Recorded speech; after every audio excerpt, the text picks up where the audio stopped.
Hey, Shalom, Shalom. This is your brother Yeshua from the GMS Atlantic Camp. Before I get into this message, I want to start by giving all praise, all glory, and all honor to Yahweh, Ba'ashem, Yahushai, Ba'ashem, Kwakadash. And I want to send double honors to the elders and the apostles of Great Millstone who will and teach well. And a sincere Shalom to all Yakim and Yaakwath, you brothers and sisters that are inclining your ear to the 100% truth. This lesson is going to be on the third beast in Daniel 7. I've been trying to hit each beast once per week, and I will say that the last two, doing the research on the last two empires, the Assyrian Empire and the Medo-Persian Empire, um, there was more information on that one, surprisingly, than there was for the Greek Empire. Um, I've I've got some notes here, but it was. You'll have to forgive me if my notes jump back and forth between the Greek Empire's timeline, but let's get Daniel 7 and then we will read it up until the third beast. In the first year of Belshazzar, king of Babylon, Daniel had a dream and visions of his head upon his bed. Then he wrote the dream and told the sum of the matters. Daniel spoke and said, I saw in my vision by night, and behold, the four winds of the heaven strove upon the great sea. And we know that great sea to be the Mediterranean Sea. And four great beasts came up from the sea, diverse from one another. So Daniel's being shown that there are going to be four beasts to come out of the sea, and then after those four beasts reign, Yahweh would come down and reign. The first was like a lion and had eagle's wings, and I beheld till the wings thereof were plucked, and it was lifted up from the earth and made stand upon the feet as a man, and a man's heart was given to it. Now that first beast was the Assyrian Empire, and that lion with the wings gets likened unto the artwork from the Assyrian Empire. Um, I did a message on that one. And in verse 5, and behold, another beast, a second like to a bear, and it raised up itself on one side, and it had three ribs in the mouth of it between the teeth of it. And they said unto this, Arise, devour much flesh. Now that second beast is the Medo-Persian Empire. Um, it's standing, that beast standing on its feet. No, it's Salakia. That beast raising itself on one side was the Persian Empire, because it went from the Medes, and it turned out that the Persians gained the upper hand of the Medes. So it turned into the Persian Empire, which would then turn into the Achaemenid Empire. And then the three ribs in its mouth there, or the three different territories that it took over. This all of this was showed and mentioned in my other two messages. And then this is where we are now, verse 6. After this I beheld, and lo, another, like a leopard, which had upon the back of it four wings of a fowl. This beast had also four heads, and dominion was given to it. Now this third beast, um, through the elders and the apostles, this third beast is the Greek Empire, and those four wings are four generals of the Greek Empire. And now one thing that I did note on other brothers' messages of the Greek Empire, and even the Apostle Aramla, was that we know that Alexander the Great had more than four generals, but prophecy focuses on these four generals. Just like prophecy doesn't focus on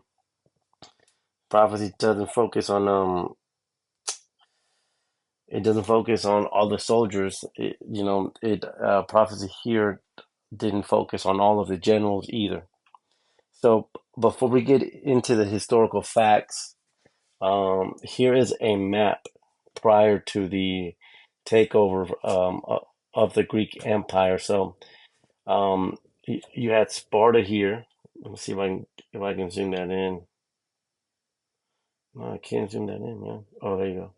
You had Sparta here at the bottom left, and Sparta was known for its and for its great military. Every man in Sparta fought and joined its army, and they were very good fighters. And then right next to it, you had uh, so like right next to it, you had Athens, which was on a peninsula as well. And Athens was a great city that was known for its philosophy. From Athens, we get a lot of the philosophers like Homer. Um, he was famous for writing the Iliad and then also the Odyssey. Um, but these two Greek states were consistently battling each other, and then that caused many Greek states um, in Macedonia here to band together and take sides. So some people would side with the Spartans, and some people would side with Athens, and then they would battle each other. But then came Philip II, which would turn out to be the father of Alexander the Great. Now, Philip II, he was the first one to to gather all of these battling cities and bring them unto subjugation under himself. Besides the Spartans, the Spartans didn't join under Philip's rule, but they stopped the fighting and they were neutral. But for the first time, all of the Greek states, which were consistently battling each other, came under the rule of one man, and that man was Philip II. Now, um, Philip II, once he gathered all of the Greek states together, his plan was to start to take away at the Medio the the Medio Persian Empire, Slovakia. But prior to him doing that, he was killed by his bodyguard. Now, Philip II had heard about the weaknesses in the Medio Persian Empire, such as there was many kings that were trying to take over the throne, and there was a bunch of coups, and so during that time of weakness, Philip II had heard about it, and he wanted to take over. Uh, he wanted to expose that weakness and take over the Medio Persian Empire, but he was killed. Alexander was his son, who would turn out to be Alexander the Great. And as you can see on the screen, this is a bust of what they say he looked like. But Alexander, he took the throne when he was 20 years old. And um, in following the desires of his father, he ended up and going going and beginning to take the Medo-Persian Empire. Now, I do want to point out that we know that supposedly this, as as I was going through my documentaries, and again, this one so far has taken the most research because there was just so many, and some of them weren't focusing on on they would focus on things that really weren't important, and so but they still had some good information. So this was what I'm trying to say is that those documentaries will tell you that it was their thoughts that they wanted to, but we know that it was the Most High's thoughts. We know that prophecy, according to Daniel 7, called for four beasts. you know. And we do know that the thought that the king's heart is in the hand of the Most High, and he turns it wherever he desires. So once Alexander takes the throne, the first battle that he does is when he crosses over from Macedonia and goes into Asia Minor, and his first battle is in Granicus, and that first battle, Granicus, is where he starts that is the first battle of him taking the empire from the Achaemenid Empire. After he goes through Granicus, Darius the Third, which was the last king of the Persian army, hears about it, and he gathers his army, and then he meets Alexander the Great for the first time in the Battle of Issus in 333 BC. Now, I I want to go back and say that one thing that Philip II was known for, one way that he was able to bring together the Greek states, was because he perfected what was called the hoplite system. And what the hoplite system was is basically he would have a bunch of men standing standing at the front lines, and their shields would over. So from left to right, the so from left to right, the shields would be. So from left to right, Salakia. So from left to right, the shields of one man would be covering the man next to him, and that was their defense. Along with that defense, they would have these like 18-foot javelins or 18-foot spears, and that defense was impenetrable.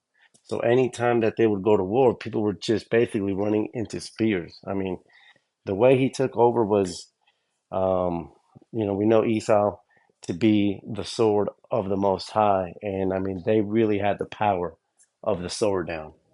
But like they would fight, like for example, in the Battle of Issus, Darius the Third, the Persian Empire, he gathered 40,000 men. Or no, he gathered 100,000 men, and Alexander had 40,000 men. And in that battle, Alexander only lost, I think it was like 60 men, um, eh, before the Medes, before the Persians saw that they were losing, and then Darius the Third fled. So in that battle of Issus, that was the first time that Alexander fought Darius the Third, but he escaped. From there, he continued down to Tyre, and then he took Egypt. And when he went into Egypt, he was taken into Egypt as a liberator, and he made a city there, um, Alexandropolis or Alexandria. I think that's what it was. So like I'm going off of memory here. I'll go back and take a look at the notes, but I'm trying to go off memory here. But then from there, from Egypt, he hears that Darius is in a town called Gargamella. And so from Gargamella, I mean, from Egypt, he heads to Gargamella. And again, he fights Darius again, but Alexander gets the upper hand. And, this Darius abandons his throne from here. And this is the beginning of the fall of the Persian Empire. But from here, Alexander has taken over all these lands so far, up until Gaugamela. And then Darius has fled again.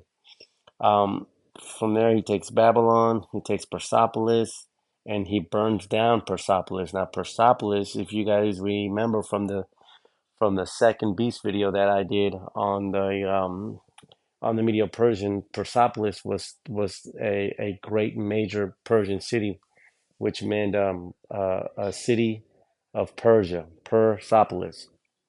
Um, so he burns that one down as revenge because also, in my previous video, if you remember, the Persians had burned down the city of Athens, and so Alexander had burned down their city in retaliation. But from Persepolis, he would go to Bactria, and Bactria was where he found out that Darius the Third was dead. He was actually betrayed by one of his own people.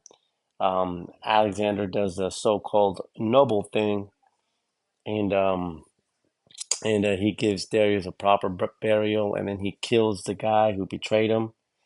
And then he continues east because he wanted to, take over. Um, what was referred to as the known world. And it was referred to as the known world because at the time they thought that this was the world. They thought that this was it. There was no America, and he wanted to take over the known world. And I mean, really, he did. So he continued east into India and into the outer skirts of Pakistan. And once he got to the outer skirts of Pakistan, I believe it was the Beria, Beria. There was a river there called Bayas. Yeah, once he got to what's known today as the modern day Bayas River, his army had been at war since 334 BC to 327 BC. So they had been at war, taking over all of this land um, for just under 8 years, just under 10 years. They were at war for 8 years. Now, I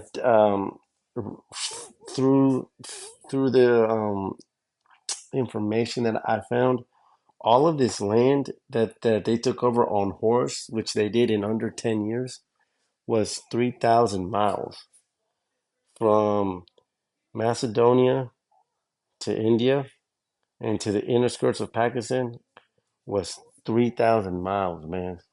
And just to put that into perspective, that's about as long as it is from Seattle, Washington to Florida, man.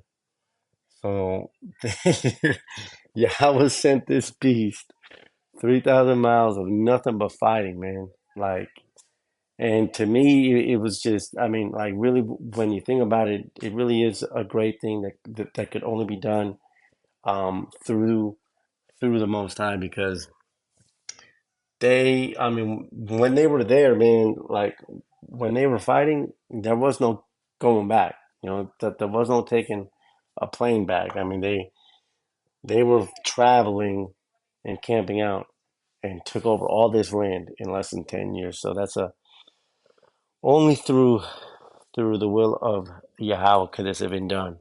But this turned out to be his empire. Now um once he got to the Bayes River, his people started to do what's called a mutiny, which is basically when the army stops to follow the king's orders. They had been at war for like 8 years, and they didn't want to keep fighting. They wanted to go home. They started hearing about that there was giants, like big mighty men in India, and you know history is very specific that Alexander wanted to keep going, but he had to turn back. His men just stopped listening to him. So he turned back, but before he turned back, he continued down to the Arabian Sea and took that land. Some of his men got on boats here and went through the Strait of Hormuz into the Persian Gulf to go back home sooner. The rest walked through the Pakistani desert, which is Kadroja. And it's important to note that when Alexander had finished battling, like taking the whole Medo-Persian Empire, he won every single war, and he barely lost any man. But on his way back, he lost about half his men, and a lot of that half was in that desert. And when I took note of this, first thing that came to mind was that Yahweh had he was done fulfilling the purpose that Yahweh had for him. See, he didn't lose any men during any of his battles, but he lost half of them on his way back, and that brings to mind the scripture in what is that? Wisdom of Solomon, I think it's 13, where it says where it talks about the Egyptians being where the plagues that were coming down on the Egyptians were not damaging the beast or the grass, but they were only damaging the Egyptians so that the Egyptians would know that this judgment was specifically aimed for them. That brought to mind that scripture because you know, he didn't lose any men throughout his battles, but he lost them when he was done fulfilling the purpose of the Most High, which goes to show that, Yahweh does not deal with these other nations. Once they fulfill their purpose, I mean, he uses them for their purpose, but that's it. They are considered spittle. You know, they are a drop of the bucket. But he lost his men in that Pakistani desert, and then he goes. His final resting place would be in Babylon. Now, keep in mind, he's making his way back home, but he ends up getting sick in Babylon, in modern day Iraq. And history states that he got the flu and then died. Some people say that, he was poisoned. Some people say he was drinking his wine with sewage water, and that's what killed him. But he ends up dying, and one documentary. Now, I'm not sure how true this is because we know we have to be careful because history is written by the victors, and who's been the victor so far has been Esau Edom, right? So, but um, one documentary stated that his last words when asked who would be his successor, because he had sons, but they were still like very young. I think he had Alexander the Fourth, who was going to be raised by per, Percapus, if I'm not mistaken, or Perdica, something like that. Perdica was gonna watch over the throne, but nobody really was paying attention to Perdica. Perdica was one of Alexander's men, but when when he was on his deathbed, they asked him who's gonna take the throne, and supposedly his last words were the strongest.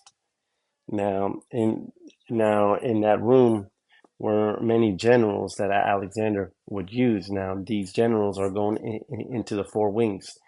The four wings mentioned in uh, the four wings that were on the back of the leopard. Those generals would be. So I've got to pull this up here. Those generals would be Ptolemy, Seleucus, Antigonus, and Cassander. Um, and those four generals would then battle um, for the kingdom um, of Alexander, and so um, they would divvy up the empire amongst the four, and hence you get the four wings and the four heads. Because after Alexander's passing, you had the Seleucid Empire, the Ptolemaic Empire, um, the you had Cassandra's empire and the Antigonus empire, and basically it was these generals that had fought alongside Alexander, and they would after his death they would continue to fight each other. And you can do your research on this too, but it's the Diadochi Wars, which Diadochi is Latin for um, ascending into rulership or something like that. But matter of fact, let's get Diadochi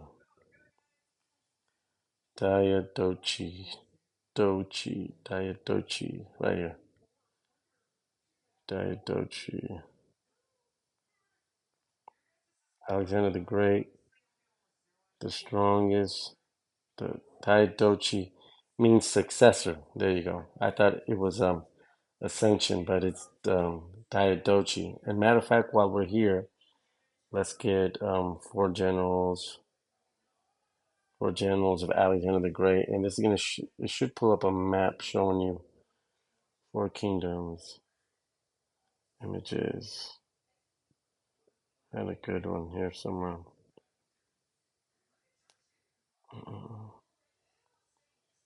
Here you go.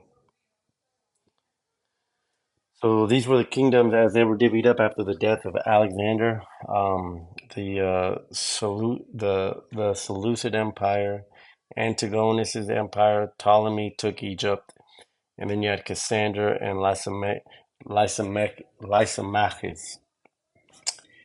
Um, but again, I want to go back and say that scripture only references the four generals, the four wings. Matter of fact, let's see. I think that's the gist of it. I'm actually surprised that I got all that down on memory. But a couple of other notes that I stumbled upon when looking at the Greek Empire was that all the names of the planets in our solar system, they come from Greek gods, man. So it just goes to show you how deep we are, how embedded we are in this beast system. Another fact was that the Olympic Games started in Greece, and that we just had those Olympic Games a couple months back. I'm not sure if they're still going on. I don't follow them, but it started in 776 BC, and they were held on a mountain that was named after a Greek god, and those games were held every 4 years to celebrate the god Zeus. Matter of fact, just to put it out there, uh, I know people like to see things and not just take somebody's words, which is fine. But just a quick Google search proves it, and us doing this, this is doing what Scripture says. It says Scripture says prove all things. So even your secular history tells you that those Olympic Games which you follow are worship to a Greek idol, man. The Olympic Games originated in ancient Greece as a celebration to the god Zeus, the king of the gods, and were held every 4 years. So just things that we're not, we've just grown so accustomed that we don't realize, but how deep we are in this beast system. But let me see here. I want to continue, just scroll through these notes, and brothers can screenshot them if you want. But I just want to scroll through these notes and see if I left anything out that was worth mentioning. I'm pretty sure I got it all. Oh yeah, one thing I did. One thing too was so I mentioned that Alexander faced mutiny. He wanted to keep going east, but he faced mutiny, which his soldiers wanted to go back home. One thing, a lot of things led up to that. First, as Alexander was going and taking territories from the Persians, he was taking on their customs. He was starting to dress like them. He was getting advisors that were Persians, and then they felt that those advisors felt that Alexander, no, his men felt that Alexander was taking more of a liking to the enemy because he would listen more to his Persian advisors than he would his own Greek advisors. Um, so we actually see that Alexander was starting to take up the customs of the Persians, which I mean, there's nothing new under the sun, right? We see that happening still to this day. Esau wants to be like everyone else, But another thing that led up to that mutiny was that he was drinking one night, and he ended up killing one of his main generals over an argument. Yeah, Alexander got into an argument and kills one of his main generals, and then that's really when his people started to distance himself from Alexander. But let me see. Oh yeah, and then something else is he started to get proud. He started to get proud as he was taking the Persians empire, and he would make it to where anyone that would come up to him. he would he would make them prostrate themselves, like get on their knees, all fours, and spread their hands out. And his men didn't like that because even to those heathens, they thought that you would only do that to their mythological Greek gods. But as Alexander was taking these territories, man, he was getting filled up. He was getting filled up. But let's see, continue, and that's pretty much it. I mean, he died when he was 31. Um, and oh, and then one last thing to note, if you want to, but it was when he died in Babylon. He was being taken from he was being taken in a golden coffin to be laid to rest at his in Macedonia. And on his way to Macedonia, the fucking Greeks took his coffin, man. And to this day, they've not found his body. So just just to go show you how crazy the white on white violence was during the battle of his four generals, you know. But those were the historical facts that I felt were important, that we should note. Um, and then I'm gonna go ahead and end it again with the third beast, and that's Daniel 7 and 6. After this I beheld, and lo, another like a leopard, which had upon the back of it the four wings of a fowl. Now again, we know those four wings to be the four generals who divvied up his empire. Those four wings are right here. Boom. One, two, three, four. Cassander and Lysimachus, but there's five, but prophecy only focuses on four. Those are the four wings. The beast also had four heads, and dominion was given to it. And dominion was given to it because they continued to reign until the Roman Empire would come in a couple hundred years later. So that's that's it for the message. The third beast is the Greek Empire, and the four wings are its four generals. I hope this lesson has been edifying, and hopefully by next week, I can continue the pace, and we'll get into the fourth beast, which is I'm sure you brothers know, but the fourth beast is going to be the Roman Empire. But I'll start doing some research on that, and then hopefully you brothers can be edified by that message also. So, with that, I say shalom.